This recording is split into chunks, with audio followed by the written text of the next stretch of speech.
उत्तराखंड और गुजरात के बाद अब असम में भी यूनिफॉर्म सिविल कोड लागू होने जा रहा है। अब वहाँ पे भी जो मज़हब के आधार पे नियम कानून चल रहे हैं, मज़हब के आधार पे व्यवस्थाएं चल रही, वो रुकेंगी और वहाँ पे एक विधान लागू होगा।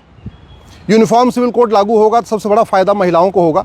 एक पति एक पत्नी का नियम लागू हो जाएगा तो कम से कम सौतेन आना बंद हो जाएंगी, घर में आपसी जो कलह होता था वो रुक जाएगा। दूसरा फ़ायदा ये होगा, सभी बहन बेटियों को ग्राउंड्स ऑफ डिवोर्स कॉमन हो जाएगा, प्रोसीजर ऑफ डिवोर्स कॉमन हो जाएगा, मेंटेनेंस गुजारा भत्ता सबको मिलेगा, मेंटेनेंस का ग्राउंड भी सबके लिए कॉमन हो जाएगा, एक पति एक पत्नी का नियम सबके लिए लागू हो जाएगा। ये बहुत ही स्वागत योग्य कदम है, लेकिन ये पर्याप्त नहीं है।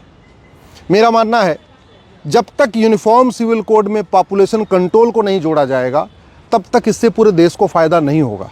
अभी जो यूनिफॉर्म सिविल कोड आया है, चाहे उत्तराखंड में आया है, चाहे गुजरात में आया है या जो असम में आने जा रहा है, इसका केवल और केवल फ़ायदा मुस्लिम बहन बेटियों को मिल रहा है, देश को इसका फ़ायदा नहीं हो रहा है। जब तक यूनिफॉर्म सिविल कोड में पॉपुलेशन कंट्रोल को ऐड नहीं कर देंगे, अभी हम दो सिस्टम लागू हो गया, उत्तराखंड में भी लागू हो गया हम दो, गुजरात में भी लागू हो गया हम दो और असम में भी लागू हो गया हम दो, लेकिन अभी हमारे दो सिस्टम लागू नहीं हुआ।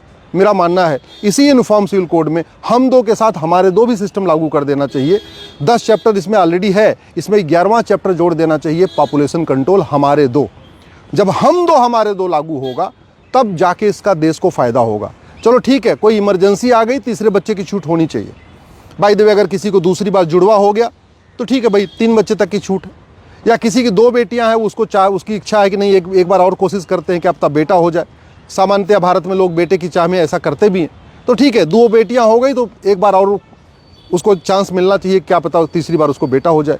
लेकिन चौथा बच्चा पैदा करने पे कठोर दंड की व्यवस्था होनी चाहिए, और वो इसलिए ज़रूरी है क्योंकि ज़मीन हमारे पास दुनिया की मात्र 2% है और जनसंख्या हमारी दुनिया की 20% हो चुकी है। पानी हमारे पास दुनिया का मात्र 4% है और जनसंख्या हमारी दुनिया की 20% हो चुकी है। ग्राउंड वाटर ख़त्म हो रहा है, 50 जिलों में पानी ख़त्म हो गया है, 200 जिलों में पानी 200 फीट नीचे चला गया है। इतनी जो गर्मी बढ़ रही है, इसका मूल कारण जनसंख्या विस्फोट है। मिलावटखोरी का मूल कारण जनसंख्या विस्फोट है। जो कुछ सब कुछ, चाहे दूध दही घी सब कुछ नकली आ रहा है, उसका मूल कारण जनसंख्या विस्फोट है। तो उत्तराखंड हो या गुजरात हो या असम हो, जो लोग हम दो हमारे दो फॉलो कर रहे, उनको तो कोई फ़र्क नहीं पड़ेगा। लेकिन जो लोग जानबूझ के या अनजाने में या किसी के बहकावे में या किसी के कहने पे या किसी भी कारणवश जो ये 12 बच्चे 14 बच्चे 16 बच्चे कर रहे हैं, इस पे रोक लगाना ज़रूरी है। संसाधन बहुत सीमित है, लोग टैक्स दे के परेशान हैं। सरकार जब तक 2 करोड़ गरीबों को मुफ्त में घर बना के देती है, 10 करोड़ बेघर पैदा हो जाते हैं। सरकार जब तक 2 करोड़ रोज़गार जनरेट करती है, 10 करोड़ बेरोज़गार बढ़ जाते हैं। सरकार जब तक 2 लेन का सड़क बनाती है, 4 लेन का ट्रैफिक आ जाता है। तो जितनी समस्याएं हैं भारत में, उसमें आधी समस्याओं का मूल कारण है जनसंख्या विस्फोट। हमारे पूर्वज भी कहते थे, जितनी चादर हो उतना ही पैर फैलाना चाहिए।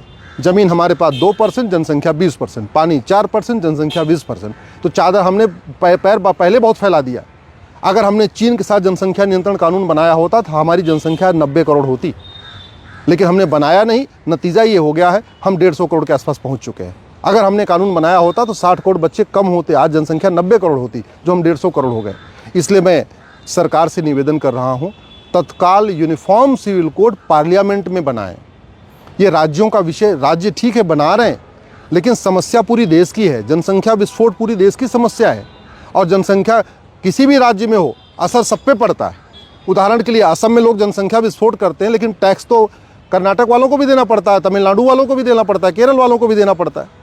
ये जितने जनसंख्या लोग बढ़ाते जा रहे हैं, अल्टीमेटली उसकी भरपाई कैसे हो रही है? लोगों की इनकम टैक्स बढ़ा के हो रही है, जीएसटी बढ़ा के हो रही है, फिर टोल टैक्स, फिर रोड टैक्स, फिर वैट, फिर टीडीएस। इतना सब टैक्स लगाने के बावजूद 250 लाख करोड़ का कर्जा हो रखा है। जब भारत की जनसंख्या 40 करोड़ थी तो 4 करोड़ लोगों को अनाज देना पड़ता था, यानी 10% लोग गरीबी रेखा के नीचे थे। अभी जनसंख्या 150 करोड़ हो गई है और लगभग 85 करोड़ लोगों को राशन देना पड़ रहा है, तो 60% से ज़्यादा गरीबी हो चुकी।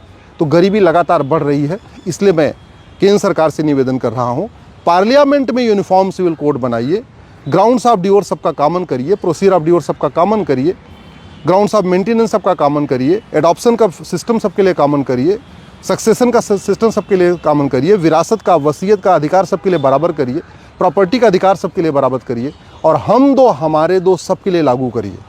जो हम दो हमारे दो न माने, ऐसे लोगों की 100% प्रॉपर्टी जब्त करने की व्यवस्था करिए। जो हम दो हमारे दो न माने, उसकी सिटीजनशिप खत्म करने के लिए कानून बनाइए। जो हम दो हमारे दो न माने, उसको 10 से 20 साल की सज़ा देने के लिए कानून बनाइए।